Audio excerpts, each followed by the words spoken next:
Ассоциация молодых журналистов Тюменской области подвела итоги работы за год. На торжественном мероприятии наградили победителей профессиональных конкурсов имени Савы Мамонтова и «Экология». Председатель Тюменского регионального отделения «Деловой России» Лариса Невидаева назвала имена молодых журналистов, представивших лучшие творческие материалы на тему бизнеса. Первое место заняла Наталья Плотникова, корреспондент информационного агентства «Тюменская линия». Награду за второе и третье места получили студенты Тюменского государственного университета Юлия Киселева и Дмитрий Кочетов. Экологически чистые призы по итогам конкурса в Год охраны природы вручили представители НИИ экологии и рационального использования природных ресурсов и областного управления Росприроднадзора. И здесь в числе лучших оказались студенты ТюмГУ Марина Суковатицына и Евгения Квасова.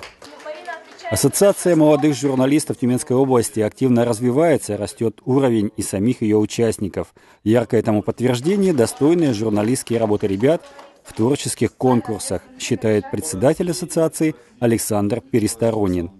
За очередной год работы Ассоциация молодых журналистов активно поддерживает работу 4 школ журналистики города Тюмени. Один из новых проектов, который реализуется совместно с Тюменским государственным университетом, это Высшая школа современных медиакоммуникаций.